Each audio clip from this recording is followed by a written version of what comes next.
Hi everyone! So another day, another ganap. So, holiday man today. So, nanapod ko diri sa amo ang Little Farm. So, manglalog na ko sa amo ang vaccine and sa mga baboy. And syempre sa mga chickens. Tara mga chickens. So, but before ito, tanong sana ko ang vaccine na mo o among baboy. So, tara! Hi! Grabe! Grabe na kayo mukha. Ay, 1 month pa lang galing mo, big na kayo mo. Diba? Manin siya itong gikan sa Maragusan nga magikuha itong birthday na ako. So, naman ninyo. Naku na kayo sila. Pwede na sila malitsyon. So, as you can see. Naman ni siya. Is it? Sabi mo makabig. Thank you Lord. God bless po. Para kong duwa ako. Sa Maragusan po ni sila. Huwag na yun nun. Soon. Oh. Gutom na mo? Wait lang. Makasaw bahog niya ha. See? Oh, gabi na sila sa mga bulag. Sa mga niya mo ang Mami Pig. So, na-AI na ni siya. Na-AI na ni siya. Buntis na niya mo Mami Pig. Hi! So, kasi ako sa inyo lalog na. So, mauto ang amuang mga baboy.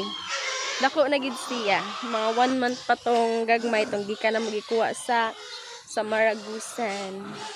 Pwede na siya malitsyon. Mukha sa ako silang lalog.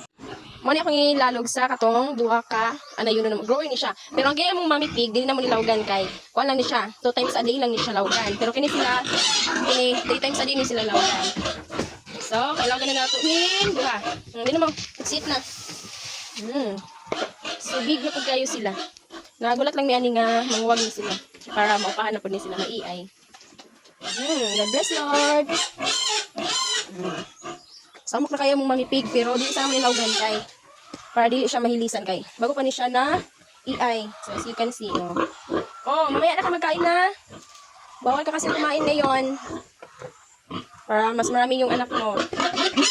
Yes Lord. So mo na to magbalin ako sa muang chickens. Maglalog ako sa mga chickens. Karong chickens So karon konektahon sana ako ilahang mga eggs, then ako dayon silang lawgan. So, para dili mga hulog ang kuan. Mao ni sila. So, may mga chickens. So, naray lang mga eggs. So, kaya nahudan ng tag 3. So, may kadala tora sa balay. So, kini lang atong sudlan. Sabi nila, muna ni ang ilahang lalog. Wala kay feeds, diba? Basta makita kayo sila ani. Kuha na din ni sila kay.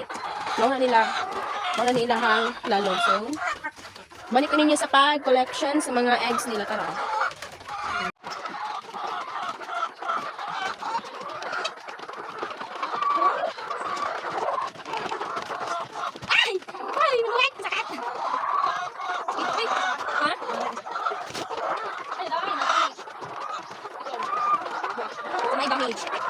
As you can see, ilang natugan. So, mali akong harvest today sa dirian na chicken. Here's, mali mo ang fresh egg. So, limpihanan siya. Ay, naparekoy ko nung wala nakuha. So, nalipat ko. Abi na ko mauran ni. So, napa. Paunsa na ko ni. Ay! Laway man mo. Mali siya. Muna mo gawan among eggs kay need na mo ni usabon na mo ang dili siya usabon kay pag magbuhat mi usab ikaw na mo siya nga kanang dili na gani maugawan sa lahang mga tae para dili na may magsigig palimpyo. So mali lang eggs today. So naay damage isa sige malikayan nga naay damage kay kuan man ilahang kulungan. So mali siya. So karon manana ko na collection ilahang eggs. So kuan ako silahang lalog kay ako na silang lawgan. So lawgan na nako sila. Happy eating! O, diba? So, manan ako sila gilawgan. Butangan na po ako sila og water. Para di sila matukan. So, see, as you can see. Happy eating mga chickens. God bless po, Lord. Bigay sila sa sakit, Lord. So, well, diba?